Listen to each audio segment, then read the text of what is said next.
Hoje vamos conversar com Benjamin Serber, que é professor de hebraico e mora em Israel. E hoje ele vai contar para o Portal Guia-me o testemunho e a trajetória dele até a revelação de Jesus como Messias.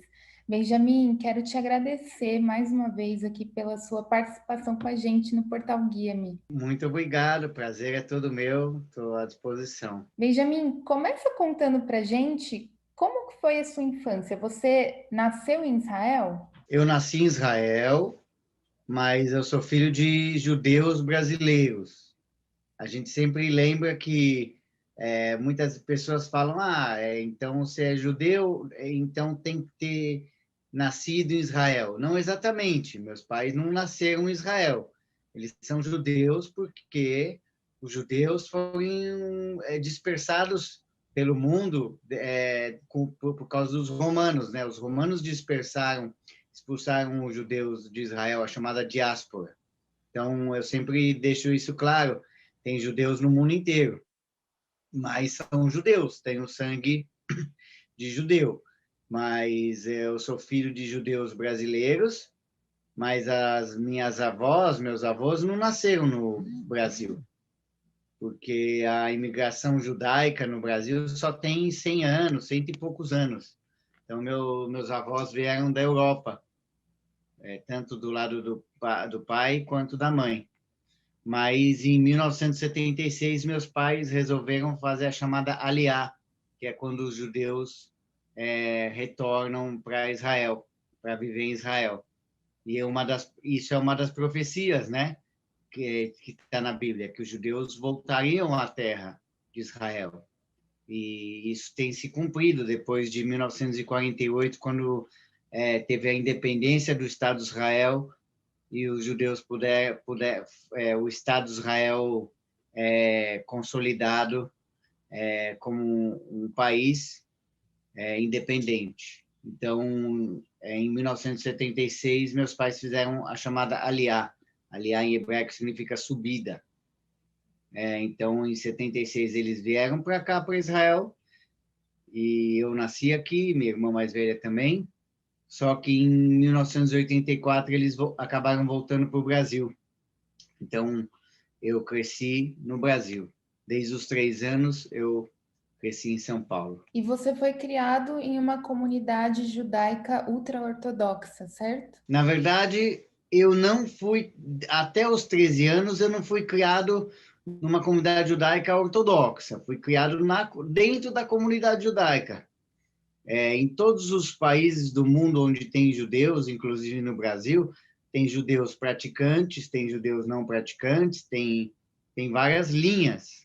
Quando falam, os judeus pensam assim, é muito complicado falar algo dessa forma, porque cada judeu pensa de um jeito, costuma-se até brincar para 2 judeus, 3 sinagogas, porque é muito cada um pensa de uma forma, vive de uma forma, e a própria fé também de cada judeu diferencia em muitas coisas. Mas eu cresci, estudei em escola judaica em São Paulo, a comunidade judaica no Brasil, ela tem mais de 100 mil judeus, e em São Paulo ela é muito forte, né? Tem mais de 60 mil judeus.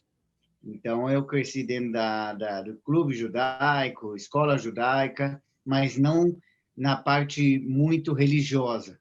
Só a partir dos 13 anos, que é o chamado bar mitzvah, quando o rapaz recebe a maioridade judaica e já pode cumprir os mandamentos como maior, e no caso da moça, com 12, que as mulheres são consideradas mais responsáveis, mais maduras antes. Então, com 13 que eu comecei na parte mais religiosa. E qual que é a relação da sua família, né, dos seus antepassados com o Holocausto? É muito forte, muito forte. Eu sou neto de um sobrevivente. Meu avô, pai da minha mãe, perdeu toda a família dele, pai, mãe, tudo, irmãos. Ele viu toda a família dele morrer na Segunda Guerra Mundial, na chamada Shoah, como se fala em hebraico, que em português se fala um holocausto, toda, toda. Então, muito pesado a história dele, muito forte. E então ele era adolescente quando chegou no Brasil, mas ele perdeu toda a família. Isso o pai da minha mãe. E do lado da, da do lado da mãe da minha mãe, a minha avó materna já tinha chego no Brasil em 1925, ela chegou, então ela não passou pela Segunda Guerra, mas os avós dela que ficaram na Polônia, meu avô também nasceu na Polônia, também do lado dos meus tataravós maternos, também perderam muita gente, e do lado paterno também.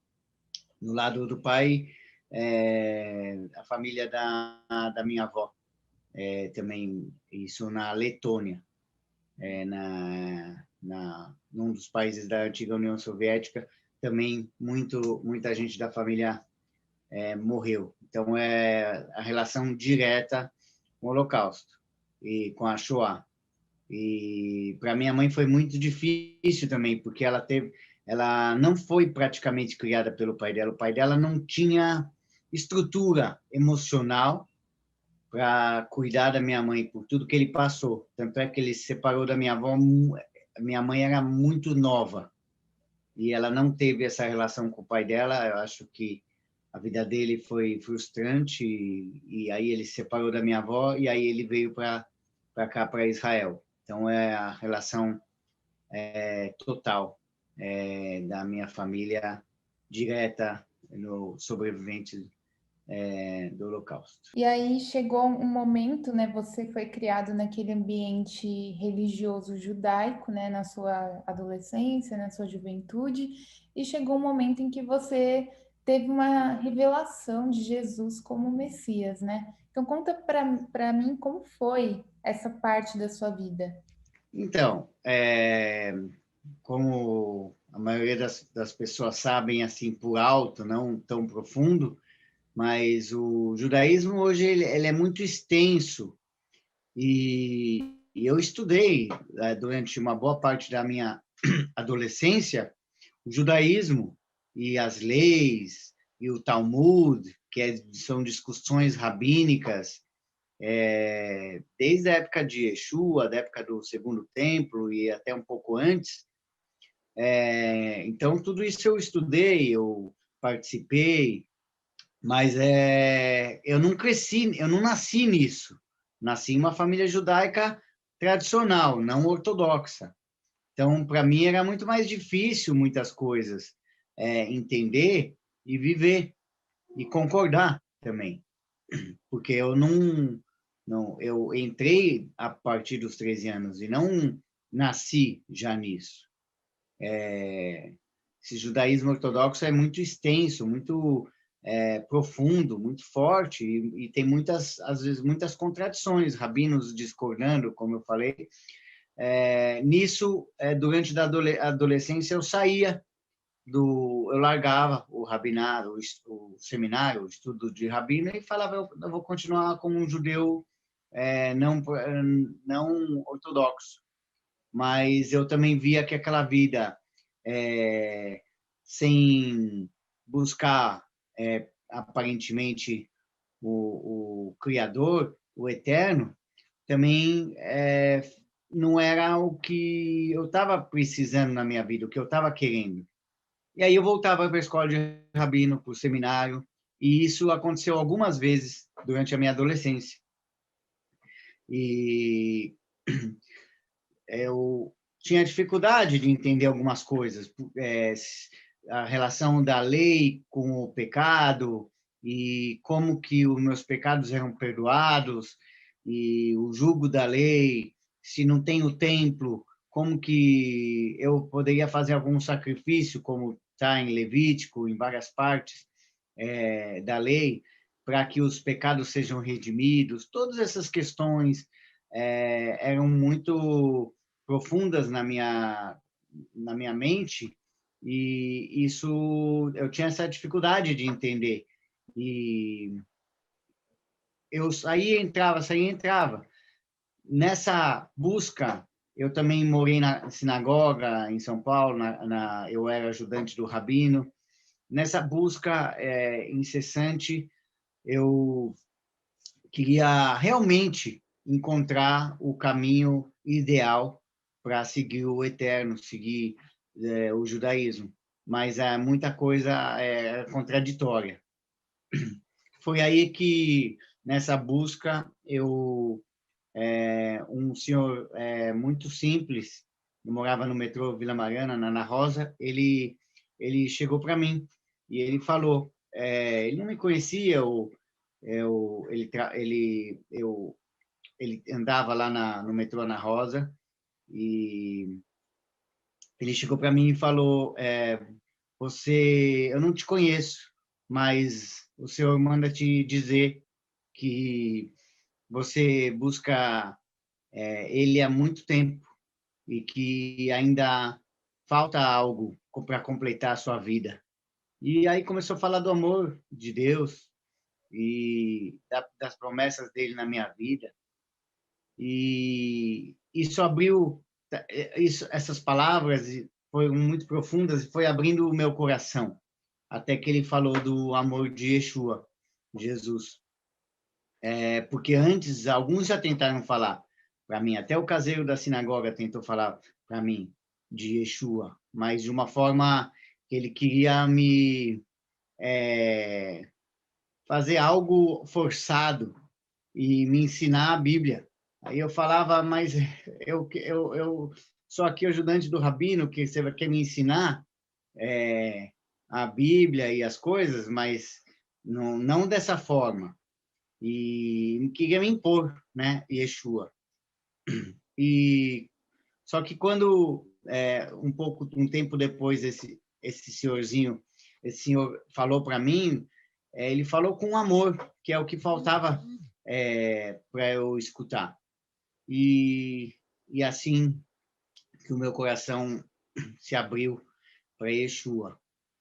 E o Ruach Elohim, o Ruach HaKodesh, o Espírito Santo, me convenceu 100%.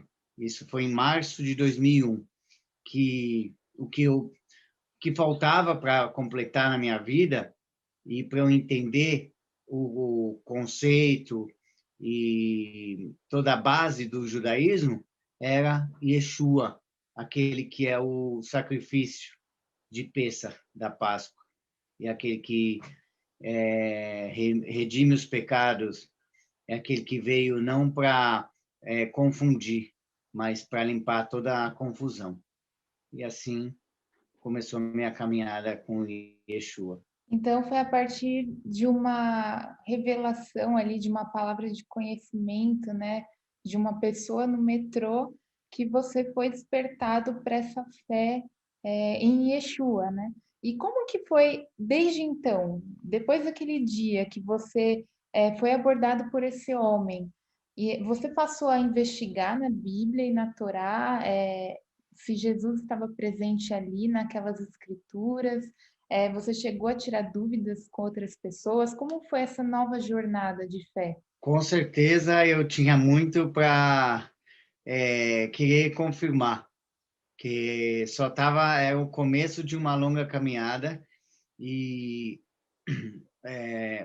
eu queria ter comprovações, não na Nova Aliança, né, o chamado em português Novo Testamento, porque eu ainda não conhecia. Eu queria, como um judeu, confirmações no Tanar, na lei, nos profetas, naquilo que eu já tinha na minha vida, para que depois eu confirmasse o completo de Gênesis e Apocalipse. Foi isso que eu fiz. E ainda naquele momento, recém, numa vida, começando uma vida, acreditando e querendo seguir Yeshua, eu ainda não conhecia outros judeus naquele momento que criam em Yeshua. Mas eu comecei a conhecer algumas igrejas, e nas igrejas, no começo, eu tinha dificuldade, porque eu via que as igrejas estavam muito, as que eu estava conhecendo, falavam muito do Novo Testamento e não falavam do chamado Velho Testamento, que, se você for ver no hebraico, é errada, não é a forma ideal falar, porque tudo se completa, não é o velho, é um completo.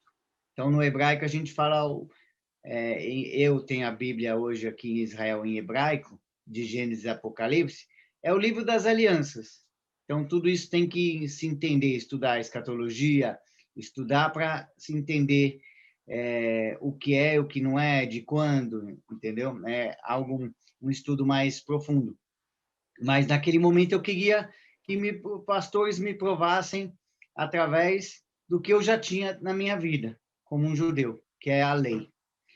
E nisso, muitos conseguiram me mostrar, e aí eu acabei conhecendo as escrituras de Isaías, porque o grande problema é que a maioria dos rabinos, dos judeus, não estudam os profetas profundamente. Isaías, eles estudam mais a lei. E a própria palavra diz, lei sobre lei, pedra sobre pedra. Não que tudo é liberado, mas precisa se entender o que é lei e o que é legalismo. E eu acabei tendo essas comprovações dentro de mim. A fé já estava em Yeshua, mas eu queria entender à luz das Escrituras. Isaías, os profetas e até mesmo na lei eu comprovei que Yeshua é o Mashiach, é o ungido e o próprio Emanuel, como fala em Isaías 7:14, Isaías 9:6, Isaías 53, e isso foi muito forte, tão forte que aí acabei querendo ir nos judeus, em algumas sinagogas, e até próprio na escola de rabinos, na Yeshiva, no seminário, para falar o que eu tinha começado a receber, a revelação. E você teve alguma resistência da comunidade judaica, né, da comunidade ali que você estava envolvido, quando eles souberam da sua nova revelação da palavra de Deus? A minha própria família do lado paterno, meu pai foi muito contra, a minha avó foi muito contra, o meu tio, irmão do meu pai, muita gente, o rabino, muita gente não gostou e tentou tirar, diz, quebrar isso que eu estava vivendo, aquele começo da fé em Yeshua. E por que que há esse bloqueio? Você acredita que os judeus, de certa forma, enxergam Jesus como um falso profeta ou até mesmo como o cristianismo como uma religião idólatra? Por que que há esse bloqueio entre os judeus e a palavra de Cristo, né? A igreja, os cristãos? Se você vê ao longo da história, infelizmente foi isso que aconteceu. É, até mais ou menos 300 anos depois de Yeshua,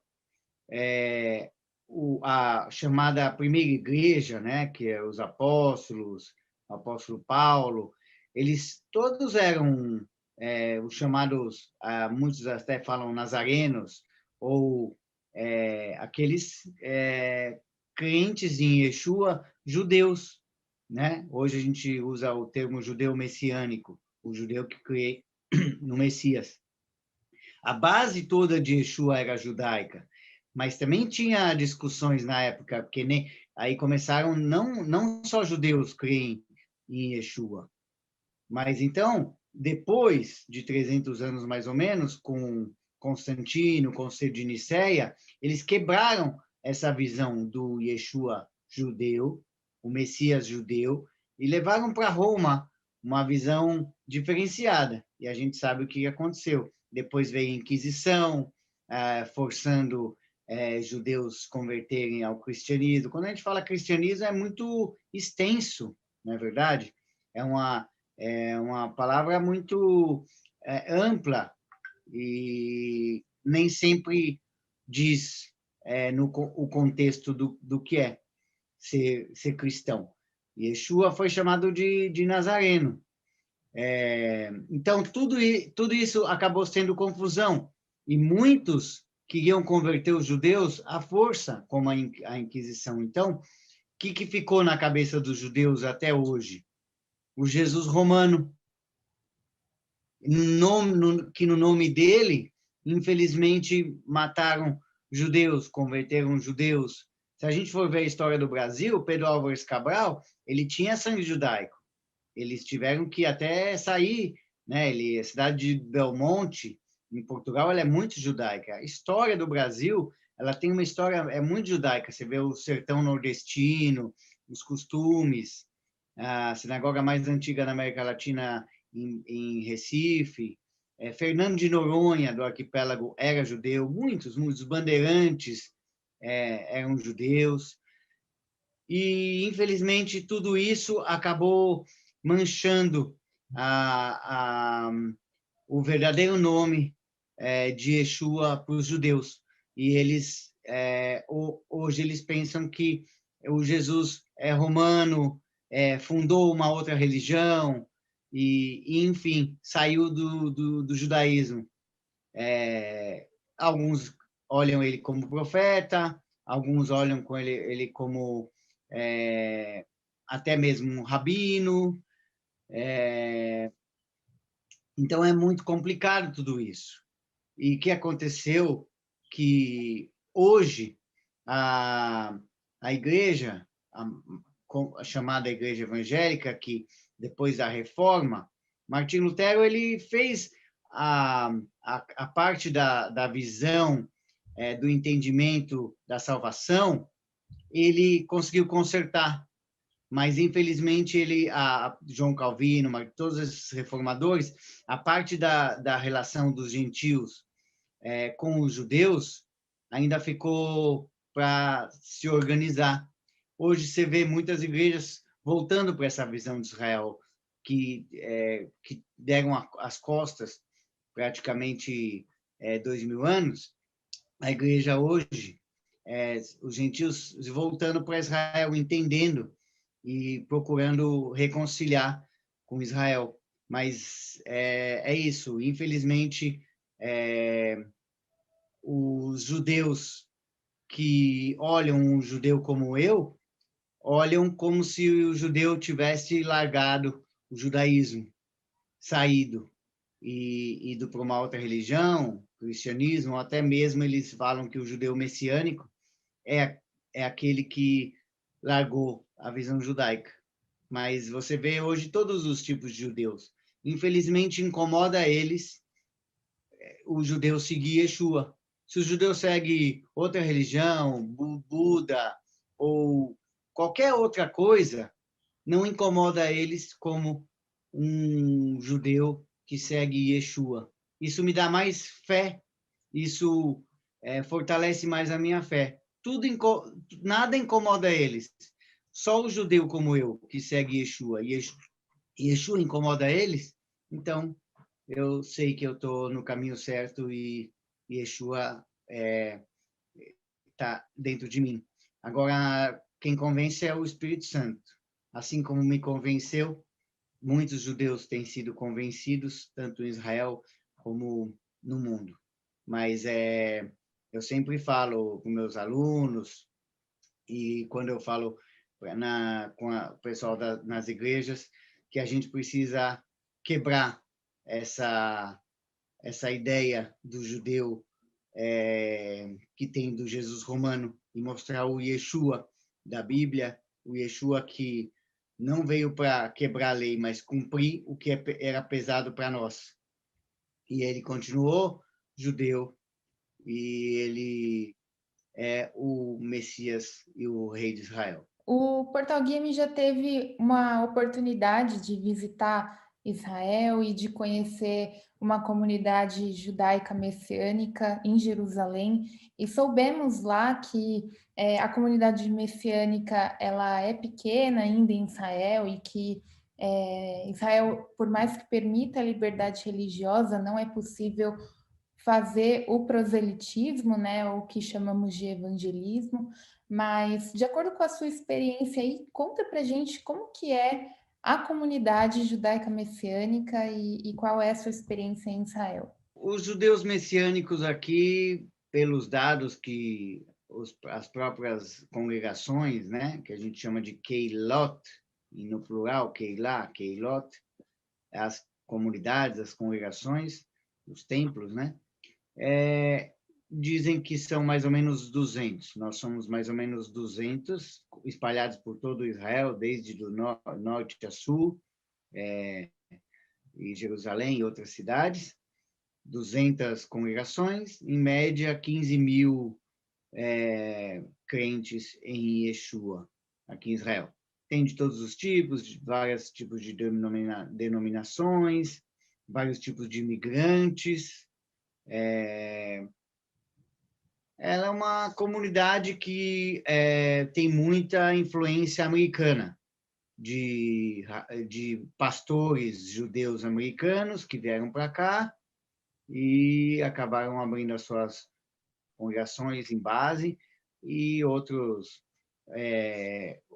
povos também, outros tipos de ministérios, mais israelenses também, mas tem uma grande influência americana aqui em Israel. Mas também, infelizmente, tem todos os tipos, tem, como no Brasil, às vezes tem discordâncias em algumas coisas, enfim. Realmente, Israel é o único país, ou um dos únicos, praticamente, é o único país democrático do Oriente Médio, então a liberdade religiosa existe aqui, infelizmente na maioria dos países árabes não é uma liberdade como tem em Israel, mas também não é uma liberdade como tem no Brasil, por exemplo, que a pessoa pode chegar no trem, no vagão, e abrir a Bíblia e pregar, e ministrar, e levar uma palavra. Mas hoje, em Jerusalém, é um pouco mais difícil, que é uma cidade mais ortodoxa, mas eu conheço um ministério aqui, em Tel Aviv, que eles, na frente, no calçadão da praia, todo sábado à tarde, eles distribuem folhetos, enfim, de uma maneira, claro, um pouco mais discreta, mas eles fazem.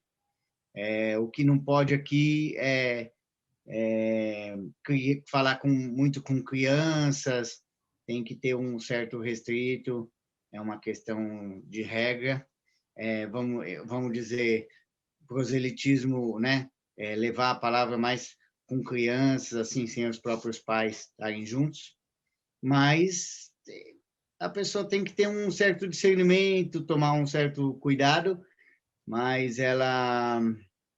muitos judeus acabam, por exemplo, tem linhas ultra-ortodoxas que acabam indo na frente das comunidades onde se reúnem os judeus e fazendo manifestações, agitando um pouco, mas aí chega a polícia, tira eles. Tem a liberdade, mas não tem uma liberdade 100% como no Brasil. Mas, graças a Deus, Israel não é um país que está entre os países perseguidos, como China, Coreia do Norte, enfim, que vocês sabem. Então, está no meio termo.